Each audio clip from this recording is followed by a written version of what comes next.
holy month of Ramadan has been sighted in Saudi Arabia. According to Haramain, a Saudi-based media platform, following sighting of the crescent for the new month, the Saudi authorities will announce Wednesday, 18th February 2026, as the first of the holy month of Ramadan. Earlier, it was announced that the moon sighting would take place in Hautat, Sudair, and tomorrow in Al-Majma Governorate. Announcing the sighting of the moon today, Haramain said crescent moon has been sighted in Saudi Arabia. Therefore, Ramadan 1447 will begin tonight. Ramadan is the 9th month of the Islamic calendar and the holiest month of the year. The Senate today passed the Electoral Act 2022 Repeal and Reenactment Bill 2026.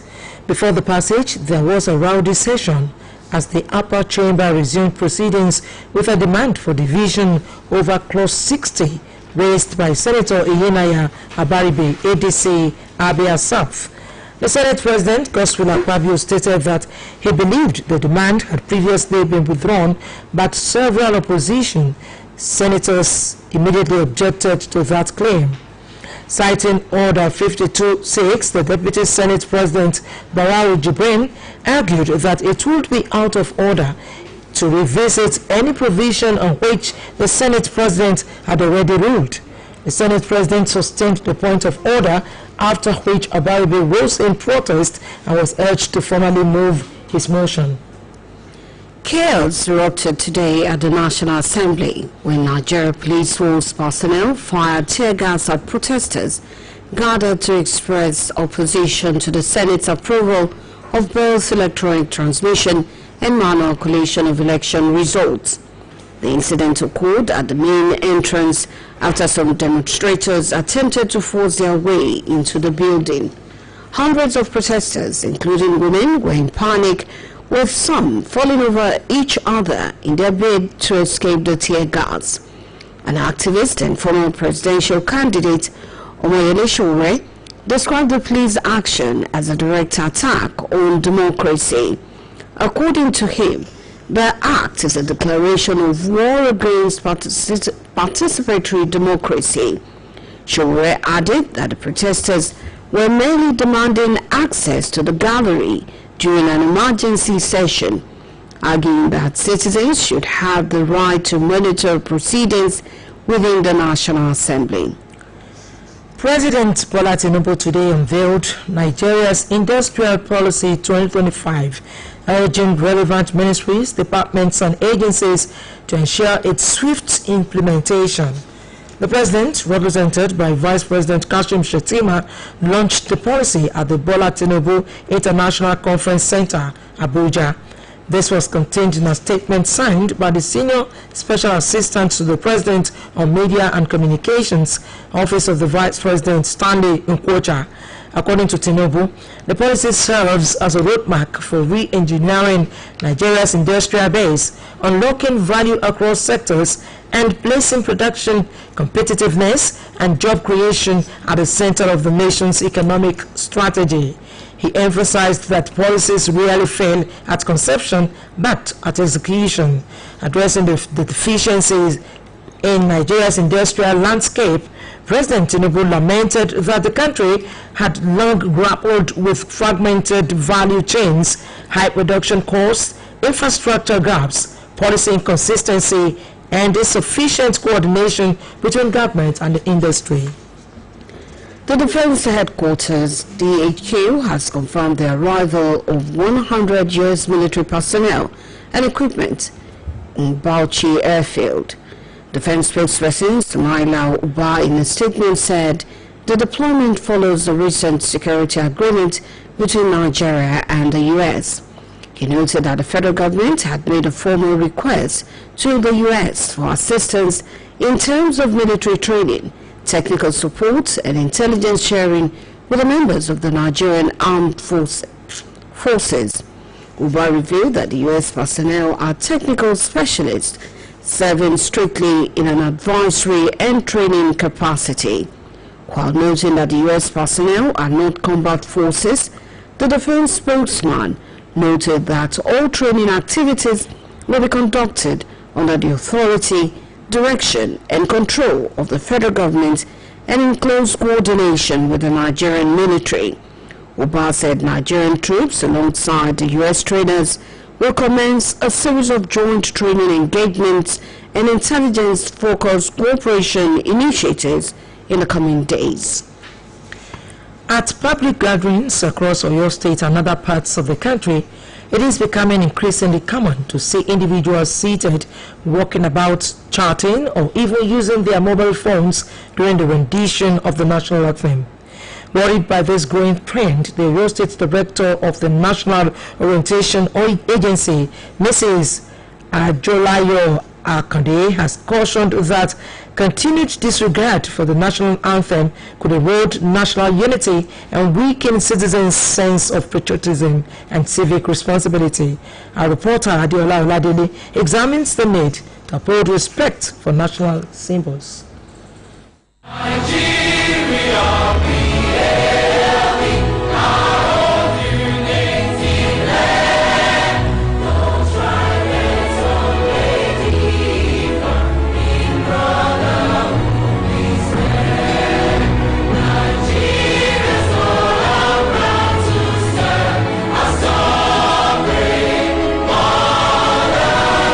National symbols, including the national anthem, the Nigerian flag, and the coat of arms, embody the nation's unity, sovereignty, and collective identity. They serve as reminders of Nigeria's history, struggles, and shared aspirations for a better future.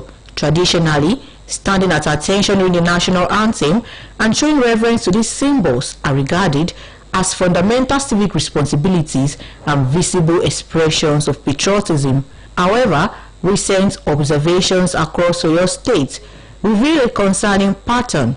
At some public functions, a number of citizens remain seated, walk about, engage in conversations, or stay glued to their mobile phones while the national anthem is being rendered, a development many observers describe as a gradual decline in national consciousness and civic discipline. Speaking on the issue, the Oyo State Director of the National Orientation Agency, Mrs. Oluyole, outlined measures being implemented by the agency to restore respect for national symbols.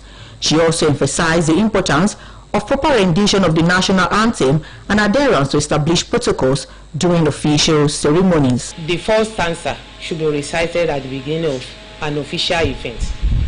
The third stanza has been adopted as national prayer. Whenever we have an official event, instead of calling on one pastor or imam and leaving out our traditional worshippers to pray, so it is better for us to use the third stanza of the national anthem, and the national pledge should be recited at the end of an official event. The three stanzas are not to be recited by students at assembly. The three stanzas are to be recited at an official event, such as the inauguration of a president, the inauguration of National Assembly, the inauguration of a governor, Democracy Day. Mrs. Akode stressed that while government efforts are ongoing, parents and educational institutions must reinforce the teaching of national values and civic responsibility from an early age. When we all stand up, whenever the national anthem is being sung or recited, it's not the kind of worshipping the national anthem or doing something that is contrary to one's belief, but it's a mark of honor that we are standing together as one. Despite our differences, we are standing together as one Nigeria. Try to do the needful so that we will join hands together to move our nation forward. The little act of standing for our national anthem and the national pledge, when they are being recited, is so enormous. We might just think that it's so little, but is so enormous, is moving Nigeria, part of the effort to move Nigeria to greatness. The NOA director therefore urged Nigerians who consider standing for the national anthem as outdated or insignificant to reconsider their stance, describing the act as a simple but powerful demonstration of loyalty, unity, and commitment to the nation's ideals. Respect for national symbols, she maintained, is not merely ceremonial, it is a reflection of collective identity and national pride. Adiola Oladele, BCOS News. This broadcast of Newscope comes to you from the Broadcasting Corporation of Oyo State, Ibadan. The Oyo State Governor, Engineer Seyi Makinde, has banned roadside trading around Bodija Market and directed the state's rule of law enforcement agency to arrest anyone who violates the directive. Governor Makinde made this known during the official commissioning of 540 modern shops and a motor park at Bodija Market, which he named Alhaji Aderemi Jimo Park. Speaking at the event, Governor Makinde said the development reflects his administration's commitment to restoring order and improving the trading environment in the area. He added that traders currently operating across the road will be relocated within the next 6 months. The governor also noted that the shops were built from the state's commonwealth and will be allocated free of charge to beneficiaries. In his welcome address, the chairman of Ibadan North Local Government, Honorable Seyi Olufade, commended Governor Makinde for his unwavering commitment to people-centered governance. He described the project as further evidence of the governor's dedication to improving the lives of residents, adding that his presence at the event was more than ceremonial, but a demonstration of his love and responsibility toward the people of Oyo State. Oyo State has joined the global community in commemorating the International Day of Zero Tolerance for Female Genital Mutilation, reaffirming its commitment to ending the harmful practice. At a sensitization program organized by the wife of the Oyo State Governor, stakeholders, traditional leaders, women groups, and traditional birth attendants gathered to create awareness about the dangers of female genital mutilation. Staff reporter Gbemisola Adebayo reports. 24-year-old Titi Aderibigbe, not a real name, is a survivor of female genital mutilation. She says she has endured severe pain for over 17 years as a result of the procedure carried out on her without the knowledge of her father. She shared her experience with BCOS News. While I was 7 years old, I do complain about vaginal pains. Then I do tell my late mom then, so she would always examine me and then ask questions like, hope nobody touched you, hope nobody fingered you and everything. And then I would tell her that there's nothing like that. So fast forward to 2020, I keep having those pains. Even till now, I can't stand for so long. I do urinate blood, like I will see urine in my blood. So I stopped going to the hospital and I stopped complaining. At times when I go, they will tell me it is infection. So I kept managing myself. Even while I'm ovulating for like 6 days, I will not be able to walk. Like people will definitely know that something is wrong. Then fast forward to after my NYC, after camp, I was posted to a non-governmental organization, MASD. So then we had a project on FGM at Iseyin for declaration to stop FGM. So I summoned the courage after everything, and I got home that night. I told her that I would like to discuss something with her, and she said okay. And I told her my problems. She was like, those problems as they are FGM symptoms. And I said no, that I don't ask my dad. My dad will be like, no, there's nothing like that. Adding me, my mom has done something of such. They are very close while she was alive. She would have discussed that. When she checked through, she told me that this is FGM. I was like, no, I burst into tears because I was lied, I was betrayed for almost 20 years. Titi's story reflects the experiences of many girls and women will continue to suffer different forms of complications arising from genital mutilation. To mark the International Day of Zero Tolerance for FGM and further sensitize the public on its harmful effects, the wife of Oyo State Governor, Mrs. Tamuno Minini Makinde, organized an awareness program which drew key stakeholders across the state. Addressing participants, Mrs. Makinde, represented by the wife of the Deputy Governor, Mrs. Ajibola Lawal, reiterated the state government's zero-tolerance stance on FGM. She stressed that beyond advocacy and public enlightenment, the government has strengthened collaboration with community leaders, health professionals, and civil society organizations to ensure strict enforcement of laws prohibiting the practice. I want to call on all the stakeholders present here today, community bar attendants, traditional leaders, law enforcement agencies, and traditional rulers to continue to engage members of society about the dangers of female genital mutilation and also encourage them to speak up against the harmful practice in order to put a total end to female genital mutilation.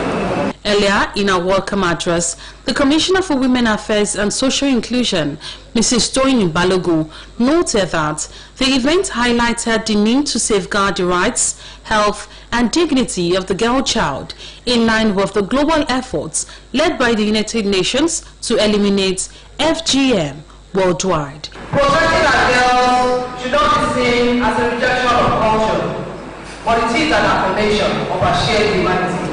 Let us all move beyond boundaries.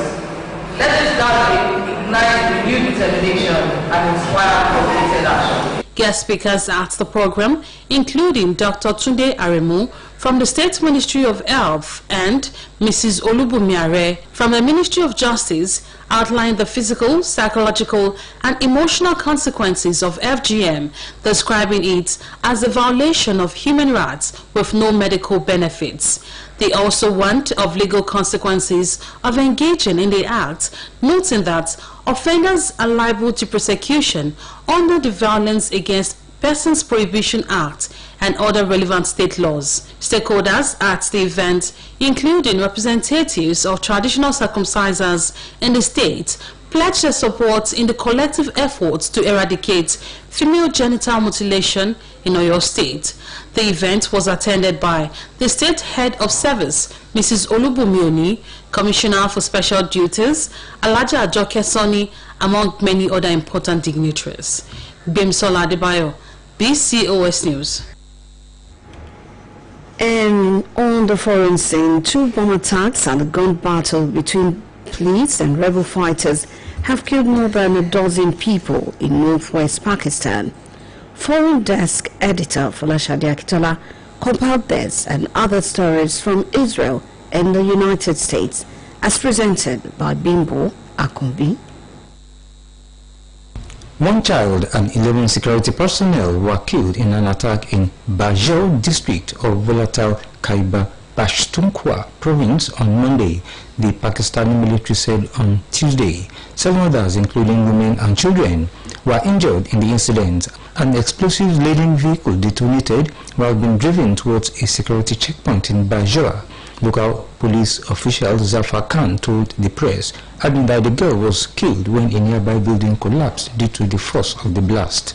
The attack came after rescue officials said 2 people were killed earlier on Monday when explosives attached to a parked motorcycle detonated near the entrance of a police station in Banu, another district in Khyber Pakhtunkhwa near the Afghan border. Officials said at least 17 people were injured in the Banu attack. Reporting the violence in Bajaur, the news agency said a suicide bomber drove a vehicle rigged with explosives into the wall of a religious college in the district. And Hamas has rejected remarks by an Israeli government official calling for the Gaza-based group to disarm in 60 days and threatening to resume Israel's genocidal war if it fails to comply. Senior Hamas official Mahmoud Madawi said on Monday that he had no knowledge of such a demand. Madawi's comments come after Israeli Cabinet Secretary Yossi Fuchs during a conference in Jerusalem on Monday, threatened to renew the genocidal war on Gaza if Hamas failed to disarm in 60 days, local media outlet The Times of Israel reported. A top aide to Netanyahu, Fuchs, claimed that the 2-month period was requested by the United States administration. "We are respecting that," he said. Without confirming when the ultimatum would exactly start, Fuchs said it might begin with the February 19 meeting of U.S. President Donald Trump's Board of Peace, a Washington-backed plan for the reconstruction of Gaza. Finally, United States civil rights leader Reverend Jesse Jackson has died peacefully at the age of 84, according to his family. A close associate of civil rights icon Martin Luther King Jr. MLK, the Baptist minister twice ran for the Democratic presidential nomination. He spent decades advocating for the rights of black Americans and other minorities dating back to the tumultuous 1960s civil rights movement. He first entered the public eye as MLK's mentee and was with MLK when he was assassinated at the Lorraine Hotel in Memphis, Tennessee in 1968. In a 2008 interview with Al Jazeera, Jackson said MLK's slaying traumatized him and blamed the U.S. government for sowing fears among the public against his mentor without a foundation. Born Jesse Louis Burns on October 8, 1941, in Greenville, South Carolina, Jackson was raised in the segregated U.S. South and later took the name of his stepfather. Bimbo Akumbi, BCUS News. To end this edition of Newscope, here again are the main points. The crescent moon for the commencement of the holy month of Ramadan has been sighted in Saudi Arabia. The Senate today passed the Electoral Act 2022 Repeal and Reenactment Bill 2026.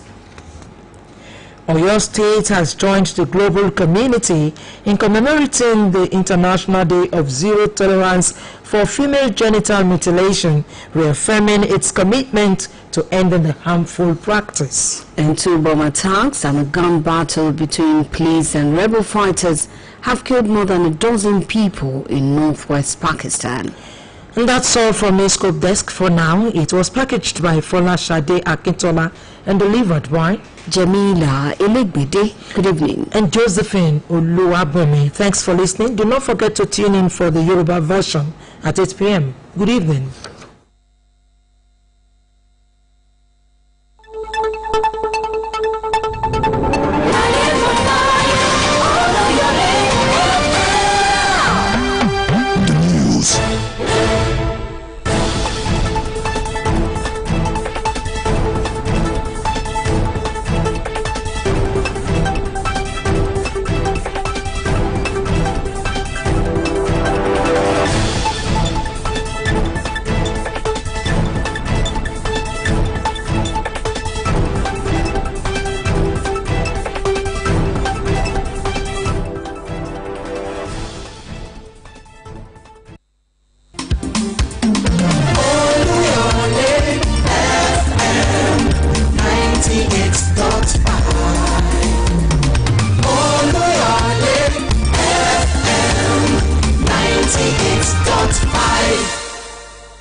Wọ́n kú lọ́rọ̀ ọ̀rùn pẹ̀sẹ̀ láti kéde nílẹ̀